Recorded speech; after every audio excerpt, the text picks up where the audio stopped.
Peggy 18.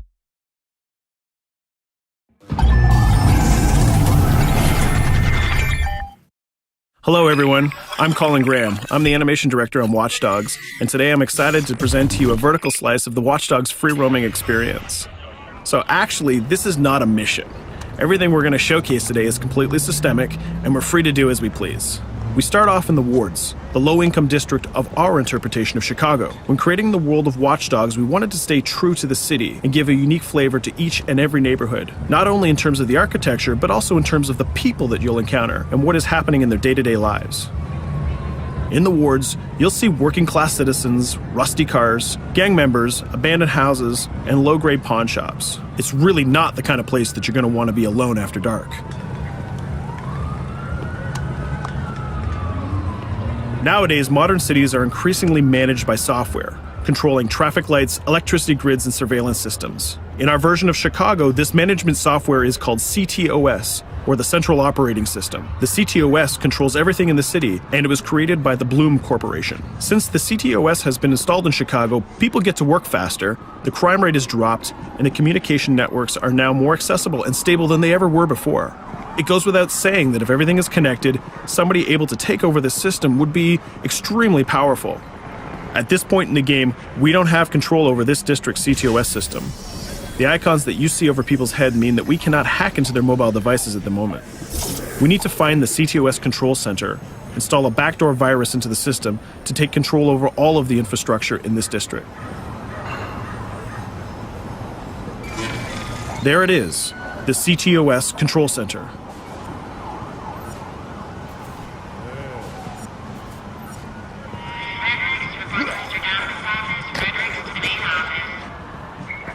Watch it. You're walking someplace you got no business. It's heavily guarded.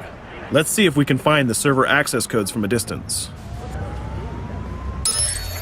With cameras, we can explore restricted areas without being spotted, tag different guards, and access details on their lives. What the hell is she doing with that weasel motherfucker? It seems that Bloom employees all have a sort of shady past. There it is, the access code to the server room. Unfortunately, we can't access the server via the cameras. We need to sneak inside. One thing that was really important to us when we designed Watch Dogs was to fully support different player styles. Every situation in the game can be tackled the way the player sees fit. In this situation, we can go all out guns blazing, completely stealth without the guards ever seeing us, or we can hack from a distance without ever setting foot inside the restricted area. Let's hack this forklift. Aiden can use the environment to distract and lure guards. Pretty much anything you hack has multiple functions. So, for example, you could use this forklift to access the roof, or you could use it to create cover. Hacking in Watch Dogs is all about player expression. Let's set an improvised explosive device so we can hack it a little bit later.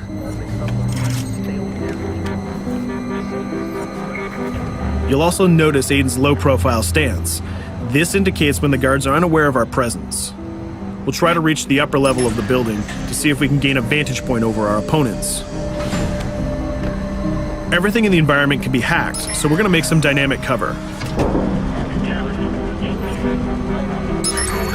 That's how you spend a day off. Some quality meat. We'll use this forklift to lure the guard towards our IED that we set earlier. Let's see how this plan unfolds.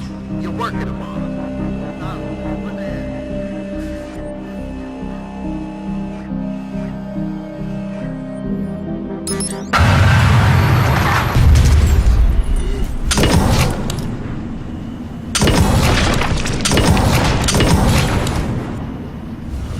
What you just saw is called focus. It represents Aiden's analysis capabilities and his quick reflexes. This gives the player more time to combine core game mechanics together, such as shooting, hacking, and driving, in order to handle more complicated situations.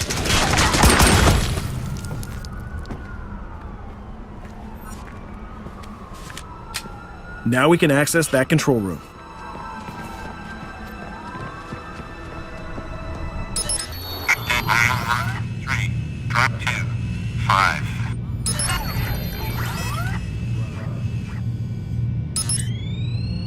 Now we'll be able to hack all of the devices connected to the CTOS within the districts. Thousands of cameras, traffic lights, the electricity grid, and most importantly, all of the citizen information profiles. We can also benefit from the Chicago Police Department Crime Prediction System, which uses facial and pattern recognition to spot potential criminals or potential victims. Since this is a pretty rough neighborhood, I'm pretty sure we're going to stumble on some suspected criminal activity pretty soon. And there it is. The system just pushed an alert of a potential crime. We can see the system trying to triangulate the location on our minimap. Take note, this isn't a mission. This can happen anywhere at any time. We've just spotted a potential victim. It's always up to the player if he wants to investigate or not, to take action or not. So let's see how this turns out. Yeah, you're right. Could I just...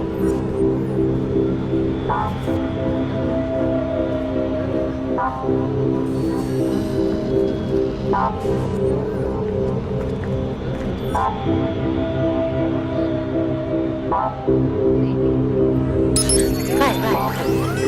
You think you're leaving me? Huh?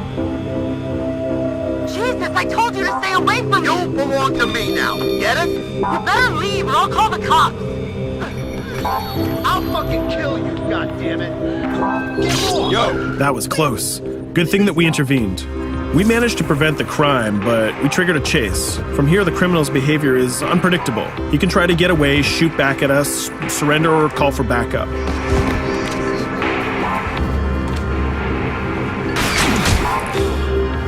It seems like he decided to get away by car. Let's chase him down. In Watch Dogs, we have a wide variety of vehicles. Each one of them has their own unique properties and handling. Let's see how we can use the CTOS to our advantage to neutralize this criminal and leave the cops to deal with him later.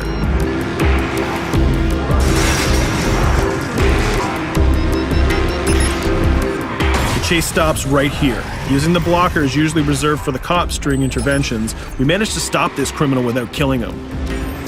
This gives us a reputation bonus. This system is at the core of the Watch Dogs experience. Depending on how we handle different situations in the game, the media and the citizens will have a different perception of our hero, whether he is a true vigilante or a reckless criminal. This will have repercussions throughout the game. Now, let's head for the Loop, the historical district of Chicago, where you're going to find the most iconic buildings in the city.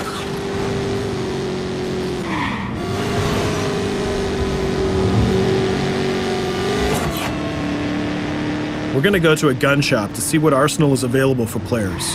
The economy is a big part of Watch Dogs. Players will be able to grow their arsenal with weapons and craft their tools in order to increase their power and their hacking abilities.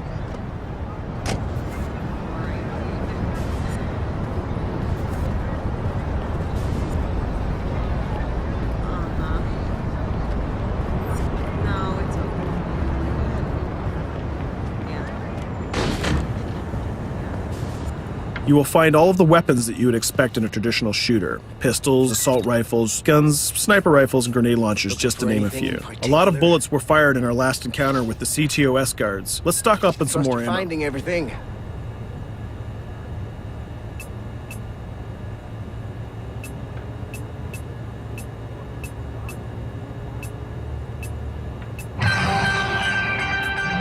As we mentioned earlier, the media keep track of your actions and the citizens are going to react according to the perception that they have of you. Here, the media is reporting a crime in which you are the #1 suspect. The gun shop owner recognized you and decided to trigger a silent alarm to notify the police. Copy that. Possible one suspect presumed armed and dangerous. Police are now trying to locate the source of the threat using the surveillance system in the city, represented by the yellow circles on the minimap. Come in, PH3.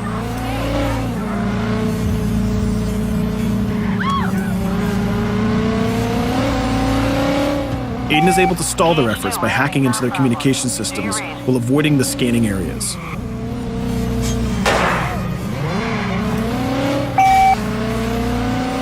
PH units, do you copy?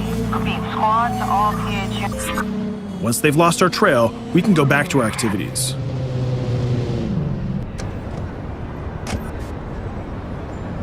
One thing that Bloom did to win over the population of Chicago with the CTOS project was to install free Wi-Fi hotspots throughout the city. Free Wi-Fi is cool, but not very safe with someone like Aiden Pierce around. Hacking into this box is going to give us access to every device that's connected to it. So let's see where that brings us.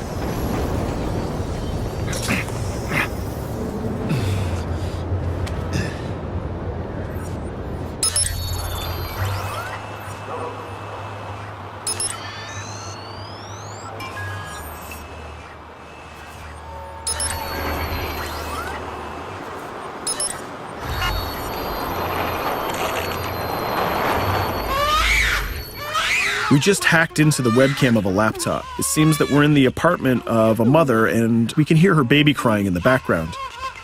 Her bank information is in her mobile phone sitting right there on the table in front of us. It's totally up to the player whether we decide to steal it or not. Of course, this won't affect our reputation because nobody can witness this action. Just like in real life, nothing is totally black or white, but rather many shades of gray. This is exactly the situation where we want the player to question his own morality. Let's go withdraw that money. If you think that you're alone, think again. Aiden is not the only hacker in town. Someone's trying to install a backdoor virus on Aiden's phone in order to steal a portion of the information that he's gathered through the game so far. First, we're going to have to reach the area where the signal is coming from.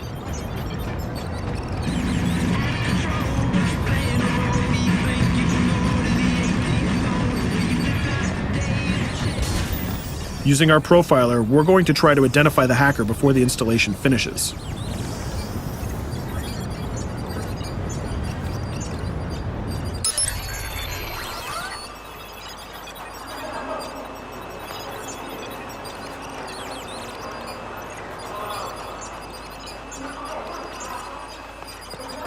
There he is. In Watch Dogs, things aren't always what they seem to be. This is actually another player that seamlessly came into our single-player experience. Let's not let him get away with this. We're going to teach this guy a lesson.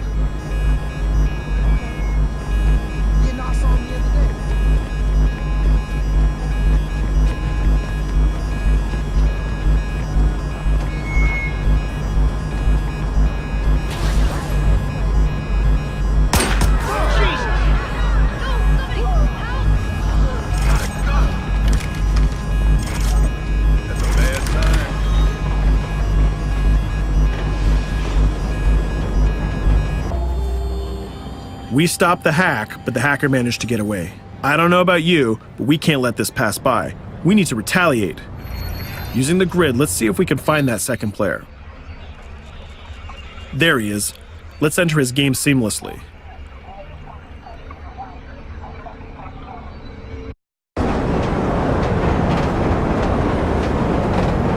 The second player is not yet aware of our presence. If we act carefully, he might think that we're one of the many NPCs in the city.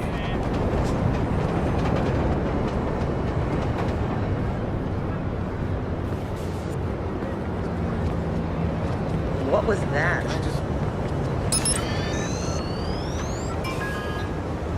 So let's find a place to hide and start hacking. What's going on?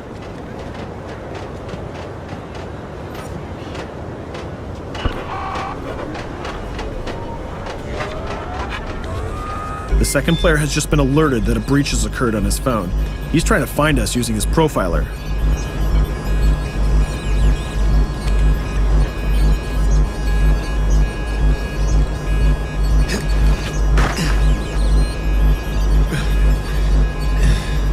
He's dangerously close. Let's hide in the car.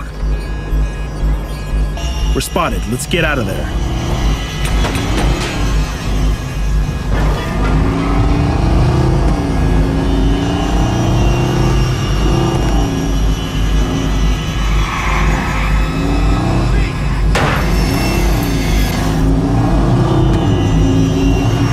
Let's set up an ambush right here. By dragging the other player back here into the alley, we make sure that no civilians get hurt during the firefight. We didn't succeed in hacking the second player, but we did get a little bit of revenge. So that's what we have time for today. We hope you enjoyed our quick gameplay session. Stay tuned for more about Watch Dogs.